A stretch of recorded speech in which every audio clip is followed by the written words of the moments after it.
Good day, St. Luke's. I'm Dick Johnson, pastor here at St. Luke's, and I'm joined today by Mike Busby. Mike is our pastoral intern, and we are going to be starting kind of weekly conversations to just kind of bring you up to speed on information that's important to the life of our congregation, share a little bit about how we're doing and the feelings that we have about all these different changes that are going on. And we realize that some people don't mind reading long emails, and other people would prefer to just sit down and listen to a conversation. So that's what we're going to be doing.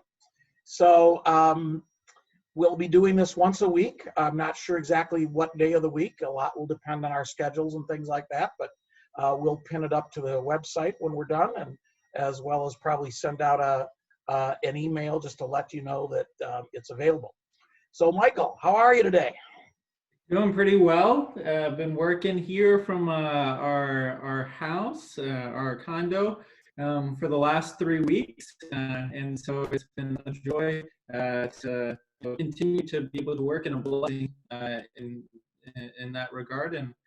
And so doing pretty well with that, and keeping up with St. Luke stuff. So doing pretty well, surviving the quarantine time period, the time of self-isolation, and also, it's weighing heavy on my heart in terms of this period of self-isolation and social distancing, and also those who are starting to become sick in our circles, right? And so it's both right now, kind of the joy, but also that feeling of weighing on my heart right now.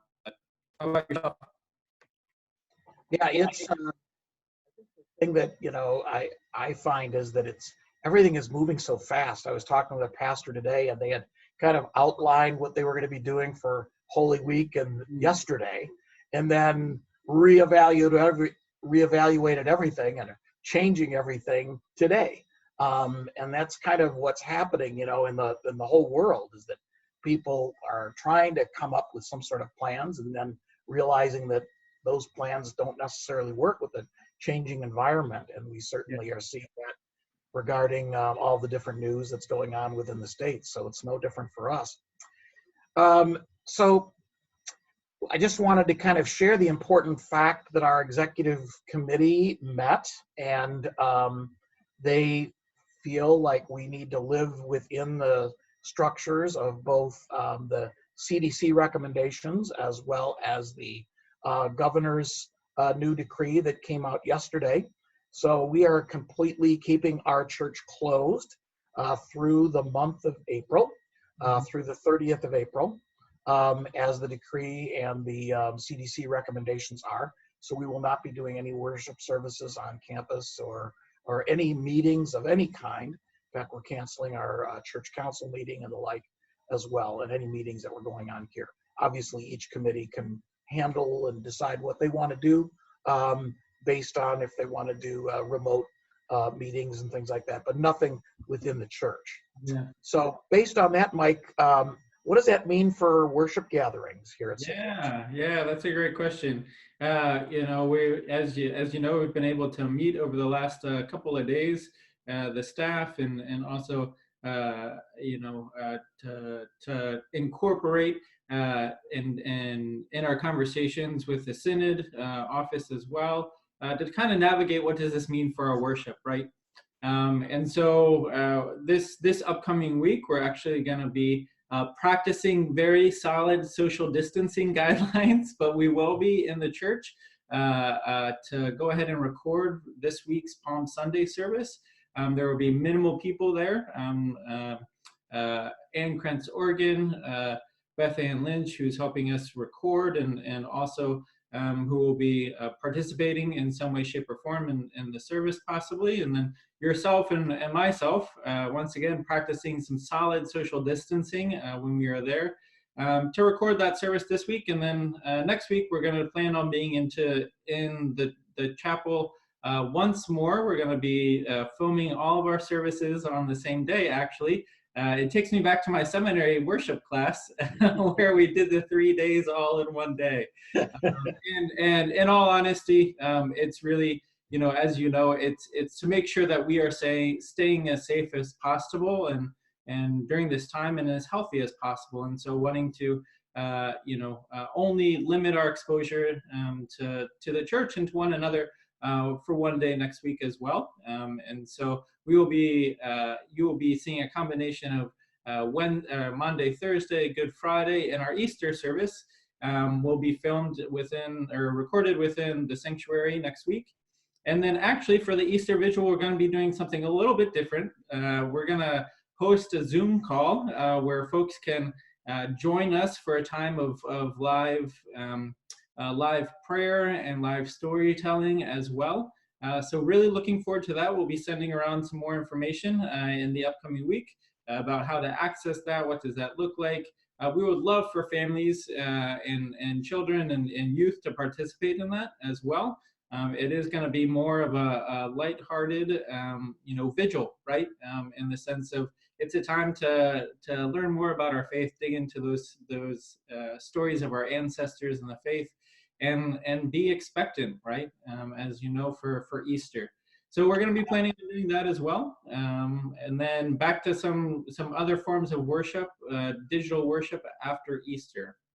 So yeah, I was just going to mention that if there are people who would like to participate in this Zoom worship service, we're looking for readers. We're looking for people that are willing to tell stories. So if you're hearing this video today or tomorrow, and you're interested in participating in that, a week from Saturday night, we would love to hear from you. So give me a call or text me and let me know that you'd be interested in being on that, and we will hook you up. But as Mike said, we'll also be just talking about the Zoom concept and how you get on board and participate in the service at that time. And ways to do it safely too. I know there's been some, some unsafe Zoom practices, calls, but here at St. Luke's, we're going to be making sure that it will be a safe environment for all. So. Right. And Mike, you bring up a good point regarding this whole thing with worship. It's been really hard for us. We got some really positive comments last week when we did it remotely. There are still people that love to see the image of the church, and we're trying to be as responsible as we possibly can, living into the orders and the recommendations that the government gives to us, at the same time trying to be responsible as pastoral leaders in the congregation. So trying to navigate all of that, and it's not always easy. So yeah, it's been a challenge. It's definitely been a challenge, and I am grateful though for technology that gives us the opportunity to experiment worshiping in a little different format over the last week, and so hopefully you're sticking with us and enjoying the worship services as we are as well. We do miss seeing you all in person on a weekly basis, but also I think the best love that we can practice for one another is to be physically apart right now and care for one another and follow the CDC guidelines around social distancing. Yeah, no, I agree completely on that. And our team it's been a lot of fun to work as a team. I think it really has brought our worship team and actually our staff really close together, because we've been trying to work together very closely, coming up with different ideas. Obviously, not what we would normally be doing for a Holy Week preparation, but it's been a lot of fun. So I'm really thankful for Ann and for Beth Ann and for Susan and for all the work that they're doing, as well as you, Mike, of course. Absolutely. Yeah, it's been fun to worship. But I know that we have some other things going on as well outside of worship. Do you want to talk about that a little bit? We do. Well, we're trying to keep our Facebook up and running, as well as our Sunday school group on Facebook, which is a closed group, but you can always join that if you would like. We have a couple of things on there that we've been putting on. There's been some questions about what can we do for kids and devotional or something in the morning. And we found this really, I think, a really kind of a cute Facebook program called Wake Up, Morning Wake Up. It's done by two Lutheran pastors in Greensboro, North Carolina. They're brothers. Yeah, I've seen that, yeah. And they do a lot of fun things. It's about a 12-minute video each week. Each day. They use puppets, music, guitar, have a little message. So I would encourage, you can find that on our website or on the Facebook page in terms of clicking that. Also, I found this resource from actually our high school district, which is really kind of cool. And it is a conversation with a counselor talking about, as parents, how do we work with our kids? How do we understand our kids' fears? How do we ourselves stay healthy for our children? Really excellent. I listened to it. It's about a 25, 30-minute long interview, but found it to be really helpful. And so those are a couple of important resources that we have on there. And we're also, putting up memes and other things to kind of keep people connected. And some of them are funny. A lot of them hopefully are inspirational or make you just think about things in a different way. So if you find anything as a congregation that you find helpful, don't hesitate to reach out to Mike or I. We can put that on our Facebook. We can put it on the website. Actually, just yesterday, I read something in an article in Christian Century that Elizabeth Palmer wrote. Amazing writing about Good Friday and about the COVID virus. And so I'm hoping to get that up on Facebook, not on Facebook, but on our website as well. So lots of good things. Dr. McCurry also put something in there about, from a physician's point of view, about all of this social distancing. So there's a lot of things on our website and on our Facebook as well. So Mike, what are you planning on doing? I heard through the grapevine that you might be thinking about doing some fun things with video in the next couple of weeks. Yeah, so as the shelter in place, the stay at home order goes through April 30th. I think one of the things that personally it's been challenging for me just to kind of keep up with spiritual life a little bit and being disconnected, from all of you at home, right? And so because of that, I'll be hosting about a 10 to 15-minute devotional once a week. It should be coming out on Wednesdays of every week, more or less. Cool. We'll try to stick to that throughout the month of April. So we'll start next week, and then through at least the month of April as we continue to be staying at home. So just, it will be a devotional, not only for myself, but a way that I can, also feel that I'm connected to you all. So Pastor Johnson, I think you might be making some guest appearances as well, but we'll be setting that up for you all next week. And well, I think I always enjoy our conversations. Sorry. No, I was just going to say, I think you also have something set up for the children this week, right? Yeah, we're going to try a little bit of a Zoom children's event this Saturday morning at 10 o'clock. We're going to just have a hopefully interactive conversation about from saddest to gladdest, kind of leading us through Holy Week, starting with the triumphal entry, and then kind of all the sad things that happened to Jesus, and then the gladness of Easter. So we're going to just have a little bit of a conversation, probably not more than 15, 20 minutes. And again, it will be safe as well. We are working to make sure that it will be safe, and we will be putting information out as to where you can get into the Zoom thing. So we're going to be using the Zoom platform for that as well. Great. Awesome. Cool. Well, what about confirmation? You're supposed to be on retreat this weekend, right? I was super looking forward to that. I really enjoyed the 8th grade retreat last year, and this year was also able to do the retreat alongside Jerry Mears and a couple of our adult chaperones this fall, and it's just a fantastic time to have some opportunity to engage our youth in some conversation, and also for them to get to know one another. And so I'm really super bummed about this upcoming weekend, the 8th grade retreat. Unfortunately, we aren't going to be able to go on that. However, still planning on connecting with our 8th graders around their confirmation. We have our confirmation service which is planned May 3rd. We'll get back to folks just in terms of whether that's something that we're going to need to postpone. Hopefully not. Hopefully everything will be good, but we'll be connecting with parents and the congregation in the upcoming weeks to let them know as soon as possible on whether that's something we're going to be postponing to a later time in May, possibly early June.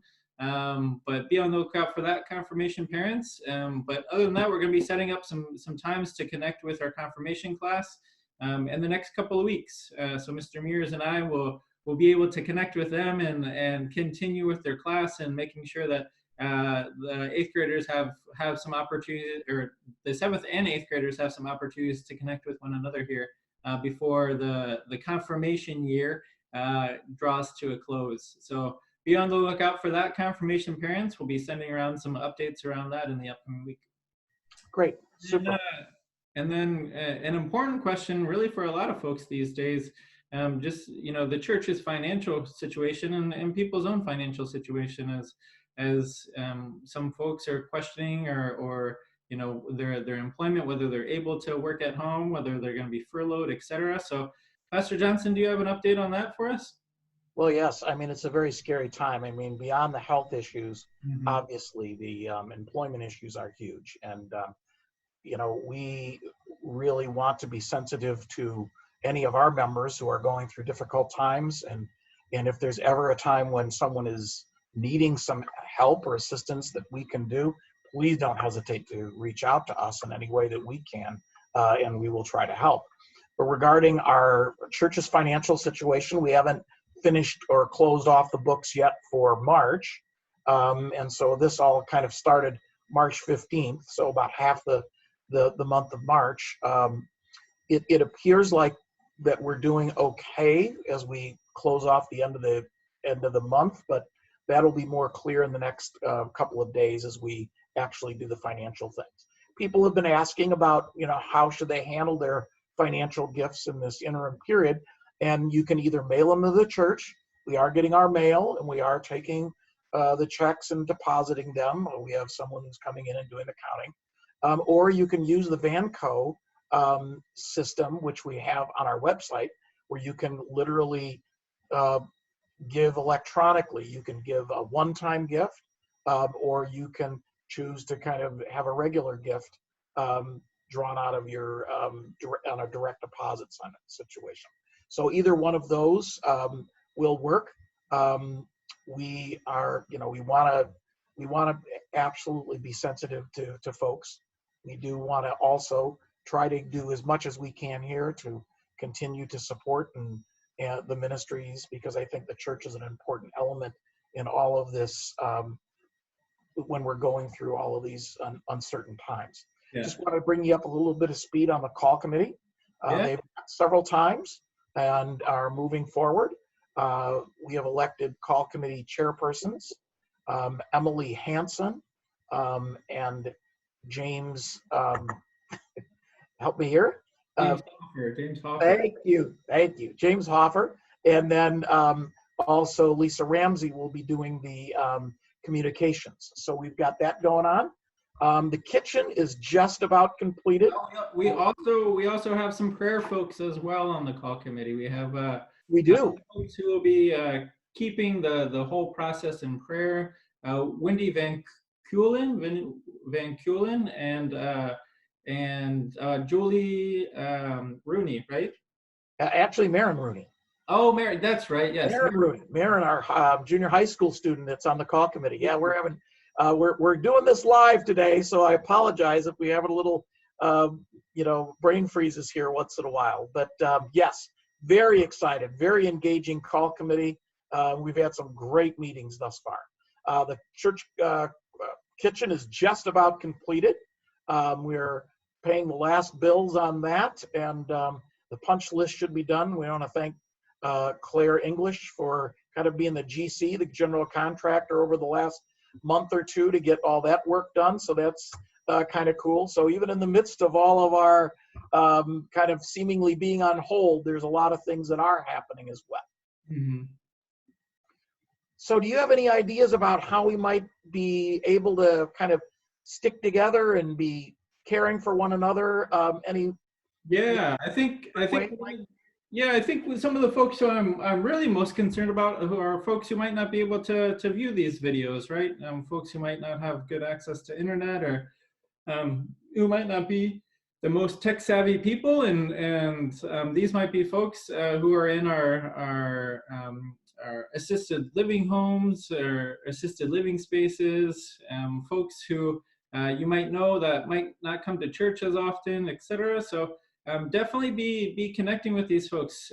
We have a wonderful member care committee who's getting in touch with those folks who they're visiting on a regular basis, which is just absolutely wonderful and a wonderful ministry. So thank you very much to our member care committee for not only the work you do and the ministry you do regularly, but also adapting that ministry during this time as well. So you know, whether it's just phoning a neighbor that you haven't connected with in a while, that could be an opportunity to care for some of the members who might not be chatting with us on a regular basis. Right, and we're continuing to send out emails, yes, but also regular mail. Yeah. We're going to be trying to get one of those out every 2 weeks to kind of keep people up to speed. It's a lot easier and less expensive to do it this way, obviously, but we want to make sure that, like you said, to make sure that everyone in our congregation is getting information. So we sent one out last week, probably send out another one during Holy Week to kind of just inform people and let people know what's going on. Basically, all of the healthcare centers, senior centers are closed right now. You can't get into them if you're even family, let alone clergy. And the hospital is closed as well. So there's not much we can do in terms of face-to-face things right now. So most of our pastoral calling will be done via telephone or texting and things like that. But please, you know, keep us informed. If you're aware of somebody that's in the hospital, someone that's going through a difficult time, someone that just needs to talk, please don't hesitate to get a hold of one of us or someone on staff so that we can kind of follow up, because we want to be here for you. We really, and not just Mike and I, who of course want to be there, but I know Ann Krenz Organ, Susan Pinto, Jim Schropp, Jerry Mears, and Beth Ann Lynch. You know, we all miss you and love you. We can't wait until we can get back in the same place, in the same building together, and be able to have those face-to-face conversations. But just know we love you very much. Mike, anything new? Anything else? I would just say, you know, this has been a long introduction video. We hope that our updates in the future, you know, 10, 15 minutes a week, you can expect that as well. You know, those videos coming out from us. So thank you so much for hanging around with us. It's good to be able to connect with you and share some updates and exciting things that we have in the upcoming month. So missing you all a lot, and looking forward to connecting with you all digitally, virtually over the next couple of weeks. Peace be with you. Take care. Bye-bye.